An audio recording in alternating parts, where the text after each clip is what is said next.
Bonsoir à toutes et à tous, bienvenue dans Libre Ensemble, votre rendez-vous de la laïcité. On le sait, défendre les droits humains peut être très risqué dans certaines régions du monde. En Belgique, par contre, celles et ceux qui défendent les droits et libertés fondamentales pourraient sembler à l'abri des menaces et intimidations. Et pourtant, plus de la moitié des organisations de défense des droits humains dans notre pays ont déjà subi des agressions, des intimidations et des pressions directes ou indirectes. C'est ce qui ressort d'une enquête menée par l'Institut fédéral de protection et de promotion des droits humains. Et ces intimidations ne sont pas sans conséquences puisque près d'une association de défense des droits humains sur 7 indique qu'elle s'auto-censure par crainte de représailles. On décrypte ces intimidations dans notre émission ce soir. Libre Ensemble, Vinciane Colson, Jacques Nizan. Pour en parler, j'ai le plaisir de recevoir Edgar Schutz, président de la Ligue des droits humains, et Benoît van der Merchen, secrétaire général du Centre d'action laïque. Bonsoir à tous les deux. Bonsoir. Alors on entendra également dans un instant Karine Thibault, directrice générale de la section belge francophone d'Amnesty International. Alors Edgar Schutz, donc on le voit, l'Institut fédéral de protection et de promotion des droits humains a lancé une grande campagne de sensibilisation pour attirer l'attention sur l'importance du travail des défenseurs et défenseuses des droits humains en Belgique, pour alerter aussi sur les menaces, les intimidations que vous pouvez recevoir. Alors justement, au niveau de la Ligue des droits humains, est-ce que ces pressions, ces intimidations, voire ces agressions, vous les rencontrez ? Des agressions, non. Enfin, physiquement, pas de mon vivant, en tout cas. Des pressions et des intimidations, évidemment, et des insultes, beaucoup, des insultes sur les réseaux sociaux en particulier, et dans la société plus largement. On constate que depuis une quinzaine d'années, droit de l'homiste est devenu une insulte, ce que je n'aurais pas imaginé connaître de mon vivant non plus. Et puis il y a des choses plus subtiles ou plus pernicieuses, ce qu'on appelle les procédures bâillons, qui concernent plus les organisations environnementales, mais dans la mesure où la Ligue des droits humains est en train de se pencher sur les enjeux droits humains, des questions climatiques et environnementales, ça commence à nous concerner. Si vous voulez vous attaquer à une carbon major, comme on les appelle, eh bien vous risquez fort de vous prendre en retour des procès dans les juridictions que la dite carbon major choisira, et elle choisit en général celles qui lui sont le plus favorables, et donc ça peut avoir des effets, là pour le coup, pas tellement d'autocensure, mais de censure préventive en fait. Il y a eu le cas avec Total en France qui attaque Greenpeace pour un rapport simplement tout à fait argumenté, démontré, fait par des universitaires qui montrent que le bilan carbone officiel de Total n'a rien à voir avec son bilan réel, et Greenpeace est poursuivi. Et ce genre de poursuite rend évidemment particulièrement, plus que prudent, mais timoré potentiellement ces associations. Et c'est peut-être structurellement le plus gros danger que je vois, avec, mais on y reviendra, une forme de polarisation de plus en plus violente du débat public, mais qui concerne un peu tout le monde et pas uniquement les organisations de promotion des droits humains. Mais on le voit, effectivement, ces intimidations juridiques, ça fait partie vraiment des intimidations les plus citées par les associations qui ont participé à cette enquête. Mais alors, la crainte, c'est quoi ? C'est que ces procès, s'engager dans des procès, notamment contre des entreprises, ça coûte de l'argent, ça coûte beaucoup de moyens humains et financiers ? Oui, évidemment. Alors, nous, à la Ligue, on est très privilégiés. On a un contact très, très familier avec le monde des avocats, et on sait qu'en cas de poursuite en Belgique, en tout cas, on pourra avoir des avocats de très grande qualité à des tarifs très concurrentiels, mais c'est évidemment loin d'être le cas de la plupart des associations, en particulier les plus petites associations qui ont peut-être moins de culture juridique en général, une plus grande peur de la justice, et on sait bien que la justice non seulement coûte cher, mais particulièrement lente en Belgique. Donc si vous prenez une procédure bâillon, bien entendu la grosse entreprise multinationale, elle a toutes les réserves qu'elle veut, donc elle n'entame pas les procédures pour gagner, elle entame les procédures pour intimider et pour faire perdre du temps et de l'argent dans un premier temps. Donc oui, ça dissuade.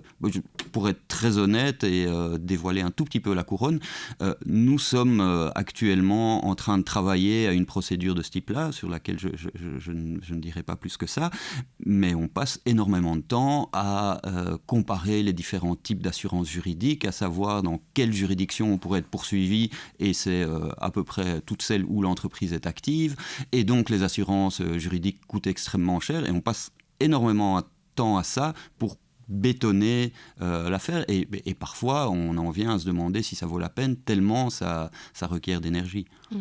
Benoît van der Merchen, on va continuer, on va en parler encore des intimidations juridiques, mais j'ai envie de vous poser aussi la question de façon un peu plus générale au niveau du Centre d'action laïque. Est-ce que des intimidations, des menaces, voire des agressions parfois, est-ce que c'est quelque chose que le Centre d'action laïque connaît ? À partir du moment où on te détermine, on défend des positions avec force et vigueur, on prend le risque à un moment donné de susciter la contradiction, normal, peut-être des oppositions, pourquoi pas, et effectivement d'avoir à un moment ou à un autre des actions, des menaces, pour rappel quand même, sous une précédente législature, au moment où on discutait déjà d'une révision de la loi une réforme de la loi sur l'interruption volontaire de grossesse, on a un gouvernement et un Premier ministre qui a traité le Centre d'action laïque de menteur. Aujourd'hui, je dirais que ce à quoi nous faisons face, c'est un climat de violence. Un climat de violence qui, Edgar Sock l'a rappelé, est très général, mais qui en même temps, dans un monde de l'immédiateté, du zapping, des caractères comptés, amène à très vite des positions tranchées qui sont parfois avec des effets délétères. Si on pense par exemple à récemment le vote d'un accord de coopération au Parlement de la Fédération Wallonie-Bruxelles sur l'éducation à la vie relationnelle, affective et sexuelle, s'en est suivi une manifestation au Mont des Arts où le Centre d'action laïque a été nommément cité comme celui qui est le véhicule d'une culture de mort, parce qu'on défend justement l'IVG. Ce qui, ici, et c'est pas spécialement mon travail comme responsable administratif de cette structure, a appelé l'ULB pour leur dire faites des rondes supplémentaires autour du bâtiment, puisque notre bâtiment est situé sur le campus de la Plaine. Il y a quand même quelques écoles qui ont vécu une tentative d'incendie suite à ce vote. Le 14 octobre, nous avions en soutien au collectif Laïcité Yalla un débat sur l'éducation à l'épreuve des intégrismes religieux et identitaires. C'était en pensant évidemment à ce qui s'était déroulé en France avec Samuel Paty. Et c'est un assassinat absolument abject. La veille, le 13 octobre, se passe ce qui se passe à Arras. Avec de nouveau l'assassinat d'un professeur. Voilà, et donc je passe une journée avec le bourgmestre de Saint-Josse, qui a été d'une correction exemplaire, d'une efficacité exemplaire, pour discuter justement de comment on assure la sécurité d'un événement qui se déroule à Saint-Josse. Lorsque se déroule le drame sur la place Saint-Clet le 16 octobre, avec un fou furieux qui tire sur deux pauvres supporters suédois, c'est à 2 pas du Festival des Libertés qui se déroule, organisé par notre régional de Bruxelles Laïque, qui se déroule au Théâtre National, c'est à 100 mètres, voilà, on s'interroge sur la sécurité.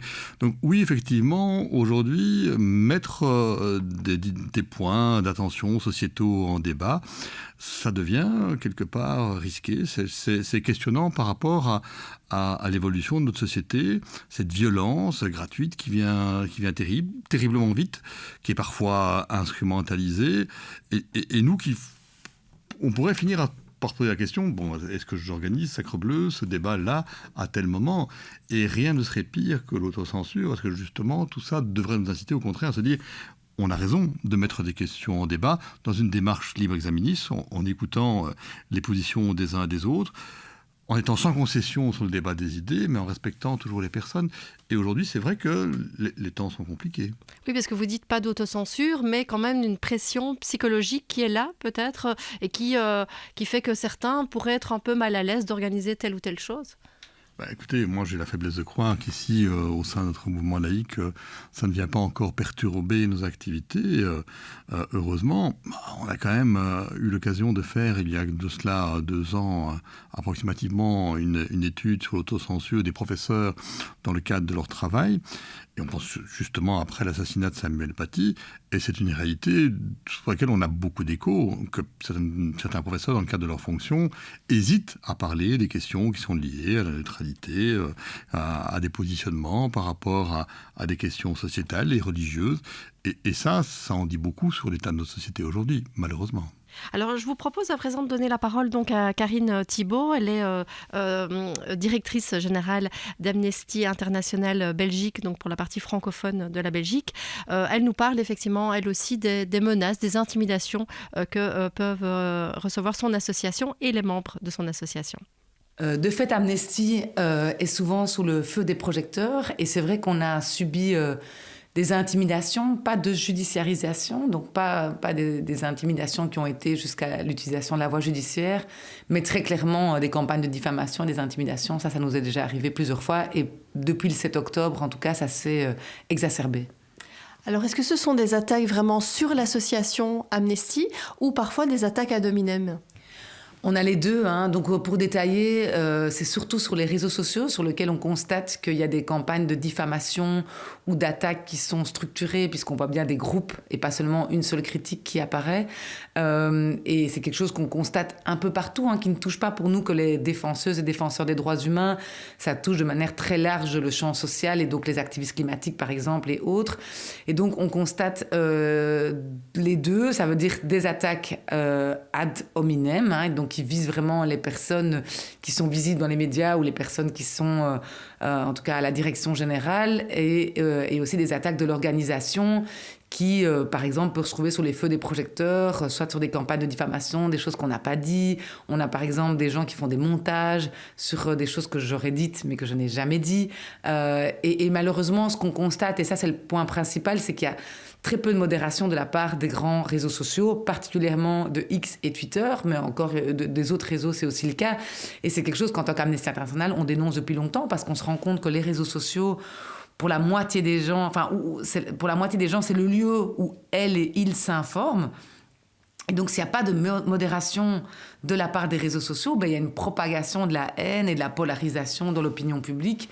Et donc, se faire traiter d'antisémite, par exemple, ou de raciste, c'est quelque chose qui est devenu très fréquent. Si vous êtes une femme, alors, c'est pas... Moi, je suis juste femme, mais blanche, mais si vous êtes une femme racisée ou même jeune, j'en parlais hier avec une activiste climat, ça va très loin. Ça peut aller vraiment sur votre sexualité, sur des appels au viol, des appels à psychiatriser, des appels au meurtre et des choses comme ça, qui crée quand même un climat pour certaines personnes sur ces réseaux sociaux, qui est un climat d'intimidation, un climat qui fait peur, et évidemment hein, toujours un peu la peur de « est-ce qu'il n'y en a pas un qui passera à l'acte à un moment ?» quoi.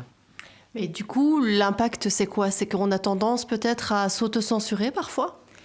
Alors l'impact, je dirais qu'il y a à plusieurs niveaux. Il y a des personnes qui peuvent s'auto-censurer. C'est pas le cas d'Amnesty, c'est pas le cas des personnes qui prennent la parole au nom d'Amnesty International, parce que voilà, on sait qu'il faut avoir le courage, la détermination de ses idées.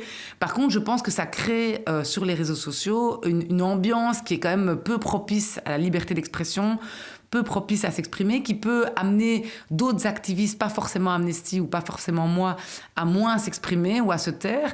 Et ça crée parfois un moment en tout cas, de faire attention, d'avoir une certaine sécurité, que ce soit dans nos bâtiments, par exemple, ou que ce soit une sécurité au niveau personnel, pour vérifier qu'il n'y a pas un moment des personnes qui pourraient aller plus loin que juste des insultes sur les réseaux sociaux. Donc, moi, j'ai eu des gens qui, par exemple, n'avaient pas toujours envie de se retrouver sur une photo avec moi parce que ce serait sur les réseaux, parce qu'ils allaient avoir un nombre de trolls qui allaient suivre après et qui seraient particulièrement virulents. Donc voilà, je pense que là, c'est tout l'enjeu pour moi de la modération sur les réseaux sociaux qui est pour l'instant, pour plein de réseaux, totalement inexistante, et pour un réseau en particulier, carrément presque un choix éditorial de ne pas modérer. Mais j'ai envie de prendre la parole, non pas seulement au nom d'Amnesty, mais au nom aussi de l'ensemble des activistes. Il y a aussi une autre dérive qu'Amnesty n'a pas vécue, mais qui est la judiciarisation des conflits sociaux. Et donc, ça, c'est la poursuite judiciaire, par exemple, des activistes de Greenpeace qui ont été condamnés. C'est, en tout cas, les huissiers de justice qui sont envoyés auprès des syndicalistes qui se battent dans le cadre du conflit de l'Est. Donc, une ambiance dans laquelle on utilise l'appareil judiciaire pour résoudre des questions sociales et des questions d'environnement et autres qui ne devraient pas se gérer au niveau judiciaire. Oui, vous avez parlé de la judiciarisation, mais on sait qu'il peut y avoir aussi des pressions politiques. Est-ce que, par exemple, la loi anti-casseurs, alors qui a été abandonnée finalement, mais est-ce que pour vous, cette loi, c'était une manière finalement d'intimider les défenseurs des droits humains ? Donc la loi anti-casseurs qui est maintenant supprimée, et ça c'est le résultat d'une mobilisation collective avec plusieurs secteurs, posait beaucoup de problèmes. En fait, en soi, je pense qu'elle n'a pas été créée pour intimider en tant que telle les personnes qui sont engagées, mais malheureusement, le contexte actuel de judiciarisation des conflits environnementaux, des conflits sociaux, et aussi les violations qu'elle allait permettre dans sa mise en application, ont fait que pour Amnesty, c'était inacceptable comme loi. Deux éléments, hein. D'une part, le fait que cette loi allait peut-être aboutir à se retrouver dans une situation dans laquelle des gens qui sont engagés pour le climat, des gens qui sont engagés pour la question des inégalités ou d'autres sujets se retrouveraient avec une condamnation supplémentaire d'interdiction de manifester, donc une restriction très importante au droit de protester. Et deuxième élément, le fait qu'on se retrouvait dans une situation où, pour la mettre en place, on va devoir faire soit des contrôles massifs d'identité, soit utiliser la reconnaissance faciale, soit faire des convocations au commissariat comme en France, mais en fait une situation qui allait avoir des impacts sur l'ensemble des gens qui manifestent. Et le fait qu'on ait abandonné cette loi, ça montre quand même que justement les défenseurs des droits humains ont encore du poids aujourd'hui en Belgique. Alors pour nous, c'est une immense victoire. Hein. C'est une immense victoire, le fait que ce projet de loi de l'ex-ministre Van Quickenborne soit mis de côté. C'est une immense victoire d'une très large coalition. En fait, la leçon principale à retenir, c'est que les défenseuses des droits humains, avec les syndicalistes, avec les organisations environnementales, nous sommes capables de peser sur les décisions politiques si nous sommes unis et si nous sommes capables d'utiliser tous les arguments, et chacun avec des arguments différents, auprès des responsables politiques. On a démontré qu'on était capable de montrer qu'en fait, il y avait une chose qu'il fallait protéger dans le contexte actuel, c'est le droit de protester. Et ça, c'est un message que moi, je veux faire passer aussi en vue des élections qui vont venir. On le voit, hein, l'Europe est en train de tourner de plus en plus à l'extrême droite. On a vraiment besoin de protéger des droits fondamentaux qui sont la liberté d'expression et le droit de se rassembler, et des droits fondamentaux aussi européens. Donc, au contraire, renforçons le droit de protester. On en aura besoin dans les années à venir. Ça permet aussi aux citoyens et citoyennes de tous bords, hein, même d'opinions politiques tout à fait différentes, d'avoir le sentiment de pouvoir s'exprimer. Je pense que c'est fondamental. Quand on va museler cela, malheureusement, je pense qu'on s'oriente vers en tout cas des situations problématiques, et avec, par exemple, des activistes ou des mouvements sociaux qui vont passer beaucoup de temps devant les cours et tribunaux, alors qu'en fait, ils devraient faire un autre type de travail dans la société. Edgar Schotz, ici Karine Thibault nous dit notamment que grâce à la solidarité entre les différentes associations de défense des droits humains, par exemple une loi comme la loi anti-casseurs finalement n'est pas passée. Est-ce que c'est ça aussi une des solutions pour lutter contre ces intimidations, c'est d'être solidaire entre différentes associations ? Oui, c'est quelque chose qu'on essaie de pratiquer à la Ligue depuis longtemps. On a coutume d'appeler ça des fronts peu communs. Donc quand on essaie d'élargir nos combats ou de rejoindre des combats quand ce n'est pas nous qui sommes moteurs, aux associations environnementales, aux syndicats, à des structures comme le CAL. Donc évidemment, ça peut aider, hein, de manière générale, y compris dans des actions de désobéissance civile, le cas échéant. Si vous êtes tout seul, vous avez beaucoup plus de chances de passer à la casserole judiciaire que si vous êtes nombreux. Et si je parle de désobéissance civile, c'est peut-être parce que la plus grosse menace pour la Ligue, alors là c'est un peu spécifique à la Ligue et aux associations de défense des droits des personnes en migration, mais c'est que le droit n'est plus respecté. C'est que la Ligue, au fond, le cœur de son activité, c'est le recours juridictionnel. La Ligue n'a jamais autant gagné devant les cours et tribunaux depuis 2 ans, et ça n'a jamais eu aussi peu d'effet sur le réel, parce que le gouvernement fédéral et sa secrétaire d'État à l'asile a décidé de ne pas respecter les décisions de justice. Et quand je dis décision de justice, c'est du tribunal de première instance de Bruxelles, la Cour d'appel de Bruxelles, du tribunal du travail, de la Cour du travail, de la Cour européenne des droits de l'homme et récemment du Conseil d'État. Et donc ça, l'État s'assied sur toutes ces décisions. Voilà, et c'est aussi alors je ne vais pas dire que c'est une agression vis-à-vis des associations, mais c'est quelque chose de particulièrement inquiétant pour leurs activités. Quel message l'État envoie-t-il à la société civile quand il agit de la sorte ? Eh bien, il vous dit pratiquer la désobéissance civile, l'action directe, la violence, puisque la voie judiciaire, en fait, ne compte plus. Et ça, c'est en termes de tension des rapports sociaux, de violence potentielle, c'est extrêmement grave. Et le cas échéant, la responsabilité en incombera au gouvernement. Benoît van der Merchon, on sait par exemple le Centre d'action laïque est financé par l'État, de différentes manières, mais est financé par l'État, que ce soit par l'éducation permanente ou par la justice. Est-ce que, on voit que dans les pressions qui sont citées, il y a aussi les pressions politiques. Est-ce qu'il y a une crainte parfois de recevoir des pressions politiques et d'avoir une menace pour ces financements ? Non, je pense pas. Moi, je pense que c'est assez communément accepté dans notre petite Belgique qu'il est logique que le pouvoir finance le contre-pouvoir. Et c'est très bien comme ça. Ça pourrait, à un moment donné, subir des tensions. On ne sait pas ce qui se déroulera après le 9 juin. J'ai envie de dire que aujourd'hui, ce qui est un peu compliqué, quand même, c'est un climat général. On a vécu des années difficiles, que ce soit la lutte contre le terrorisme, puis la pandémie. Il y aura pas mal de similitudes à faire, de rapprochements en termes de droits qui ont été mis de côté ou entre parenthèses durant ces moments de crise. Moi, ce qui, quelque part, m'interpelle, c'est qu'on a habitué la population à une gestion verticale de la crise. Ça vient d'en haut, clac, c'est imposé, et les amis, c'est comme ça que ça roule et pas autrement. Et comme si, dans des périodes de crise, toute puissance à l'exécutif et le législatif, la contestation judiciaire, c'est de côté, les mains dans le cambouis et on verra après. Ça peut avoir une influence délétère. D'abord, je pense que pendant la période de Covid, on a été d'une passivité de manière globale qui ne peut pas ne pas interpeller.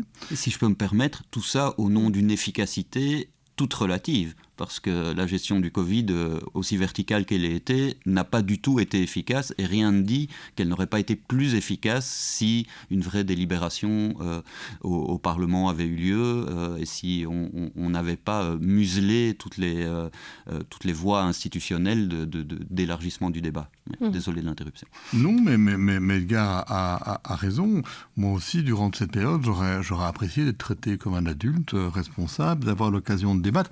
Et en même temps, je ne suis pas aux manettes, je ne sais pas comment les choses se déroulent et quelle est l'urgence par rapport à des pressions que l'on peut avoir. Mais ici, attention, dans une espèce d'accoutumance à oui, on peut rogner les libertés d'une manière ou d'une autre. Parce que la conséquence de cette attitude, c'est que ça ne met plus la liberté comme l'alpha et l'oméga des politiques que l'on doit mener, mais ça fait de la sécurité une espèce de but en soi. Et là, on inverse ce qui devrait être la priorité d'un état de droit. Et aujourd'hui, je pense justement, on sait bien, le monde dans lequel on est instable, avec des crises multiples, des guerres qui se rapprochent de plus en plus, des importations, des conflits, des problèmes liés à une précarisation galopante. On sait bien qu'une espèce de contestation, ou en tout cas de discussion des politiques, elle va être là. Et donc, je pense que moi, ce qui fait la force d'une démocratie, ce qui fait sa fierté aussi, c'est de pouvoir accepter les voix dissonantes, qui sont peut-être celles qui repoussent un petit peu plus loin les limites du licite, qui permettent de se questionner. Et donc, je pense que dans le monde dans lequel on est en 2023, la parole des défenseurs des droits humains de manière générale, elle est importante. Et attention donc à tout ce qui pourrait, d'une façon ou d'une autre, les discréditer. Allez, on sait bien qu'on est dans une société d'immédiateté, du zapping, des caractères comptés, on a l'impression que tout doit toujours être réglé tout de suite. Attention aussi que ça ne se fasse pas non plus au détriment de certains principes. Si je devais prendre un exemple d'actualité, il y en a 36 qu'on pourrait citer. Prenons l'exemple du greffier du Parlement wallon. Je ne connais pas ce monsieur, je ne sais pas du tout ce qu'il s'agit, mais force est de constater qu'à partir du moment où la mèche a été allumée, le gaillard, il aura beau chanter Malbrook, de toute façon, son sort, dans l'opinion publique, il est scellé, au mépris de la présomption d'innocence, des procédures, de ce qui peut être démontré. Imaginons qu'on adopte le même type de comportement vis-à-vis du président de la Ligue des droits humains, Edgar Sock. Que l'on se lance comme ça dans des invectives sur ce qu'il est, ce qu'il a fait, ce qu'il a pu faire. Et si on parlait de sa vie privée dissipée, on pourrait dire énormément de choses à cet égard. Mais le mal, il est fait, évidemment. À partir de ce moment-là, quelles que soient les procédures qui, d'une façon ou d'une autre, pourraient arriver à dire « mais oui, on a été trop loin », et ça n'aura jamais le même écho qu'au moment où on a allumé la mèche. Et je pense que là aussi, on a une responsabilité collective, par rapport à un environnement où très vite, effectivement, on a l'impression qu'on doit clouer au pilori directement quelque chose sans accepter des règles de base de ce qui fait notre société, notre état de droit, en matière pénale principalement, la présomption d'innocence, le respect des procédures, du contradictoire ou autre.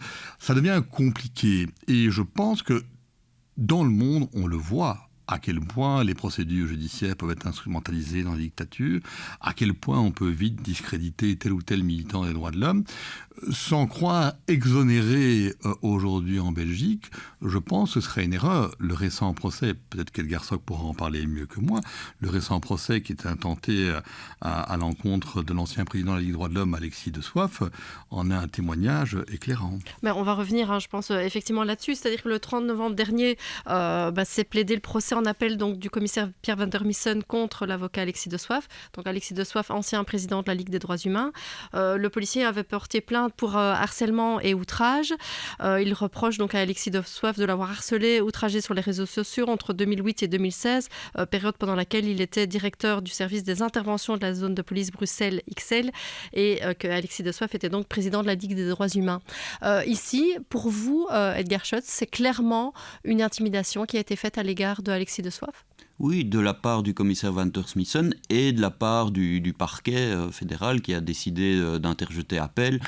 Et je suis désolé de devoir le dire comme ça, mais dans la mesure où le parquet collabore quotidiennement et a besoin du travail des policiers, je pense vraiment que c'est là qu'il faut aller chercher la cause de cet appel et ça n'est vraiment pas à l'honneur du parquet. Et ça, c'est clairement là une forme d'intimidation. Dans ce qui est arrivé à la Ligue, par rapport à la première question que vous posiez, c'est probablement ce qui est de plus grave. Et en plus, ça vise une personne en tant que telle, même pas l'association. Donc Alexis est amené à devoir dépenser des frais pour sa défense, etc. Le mandat est bénévole et en plus, ça vous coûte de l'argent de l'exercer parce que vous êtes attaqué par un commissaire de police que vous êtes d'ailleurs loin d'être le seul à avoir attaqué et qui finalement a été mis dans un placard doré parce que les abus ont été reconnus par sa hiérarchie. Donc ça, c'est vraiment une affaire emblématique et particulièrement inquiétante. Oui, est-ce que pour vous, c'est une forme de représailles par rapport à des sorties qui ont été faites régulièrement par la Ligue sur les violences policières, par exemple ? Alors, représailles, je ne sais pas, il faudrait aller dans la tête du commissaire Van der Missen et j'en suis probablement fort éloigné. Donc, je ne sais pas, je ne suis pas sûr qu'il y avait une intention politique globale et un lien avec l'activisme de la Ligue en matière de violence policière, mais il y avait très clairement une volonté d'intimidation générale et peut-être d'envoyer un signal au successeur d'Alexis de Soif sur le fait qu'il fallait peut-être pas trop l'ouvrir sur certains sujets. Je veux dire que si c'est le cas, je n'ai pas appris la leçon, mais voilà. Et alors le pire, c'est qu'on sait que in fine, si jamais la cour d'appel devait condamner Alexis, ce qui m'étonnerait beaucoup, mais si jamais, on sait très bien qu'on gagnera à Strasbourg à la Cour européenne des droits de l'homme. Mais combien de temps perdu ? Et donc là, on est dans quelque chose qui ressemble à une procédure Bayon d'une certaine façon. Alors, on l'a dit, c'est une année électorale qui arrive avec des résultats qui sont très incertains. Alors, comme à chaque fois qu'il y a des élections, on a envie de dire, mais peut-être que cette année particulièrement, on sait que l'extrême droite est quand même proche. Est-ce que pour vous, ces risques d'intimidation, d'agression, de pression, est-ce qu'ils vont s'accentuer ? Ils risquent de s'accentuer dans les prochains mois ? Alors, on sait que les mandataires politiques sont particulièrement chatouilleux au moment des élections. Donc je ne suis pas sûr qu'on va avoir plus d'intimidation, mais certainement plus de rappel à l'ordre, de coups de téléphone un peu fâchés. Mais bon, voilà, ça c'est de bonne guerre, j'ai envie de dire. Tant qu'il n'y a pas de menace de chantage au subside ou de procédures de ce type-là, ça n'est pas un problème. Après, il faudra voir quel est le résultat des élections. Alors autant en Wallonie et à Bruxelles, je ne suis pas trop inquiet de la présence de l'extrême droite, autant en Flandre, ça risque d'être autre chose. Et c'est là que le non-respect des décisions de justice est encore plus inquiétant. Quand le Vlaams-Belang est aux portes du pouvoir et que vous ne respectez pas les décisions de justice, vous aurez beau jeu de venir pleurer quand lui-même ne le fera pas, le cas échéant, s'il arrive au pouvoir. Ouais, donc le fait qu'aujourd'hui l'état de droit ne soit pas respecté dans cette procédure... On lui donne le mode d'emploi en fait. Peut-être juste une dernière réaction là-dessus, Benoît van der Merchant, sur cette année qui arrive et ce résultat qui risque d'amener l'extrême droite au pouvoir. Ça nous oblige davantage et je pense que ce que nous devons faire, c'est nous tenir droit, rester campés sur nos principes et se dire que accepter ce qui apparaît de plus en plus comme une fatalité aux yeux des uns et des autres, à savoir une montée d'extrémisme, c'est courber les chines. Eh bien, je peux vous assurer qu'ici, du côté du mouvement laïque, c'est non. Merci beaucoup à tous les deux. Merci donc Benoît van der Merchant, secrétaire général du Centre d'action laïque, et Edgar Schott, donc président de la Ligue des droits humains. Et merci aussi à Karine Thibault d'Amnesty International. Merci à vous de nous avoir suivis. Une belle soirée à tous. Au revoir.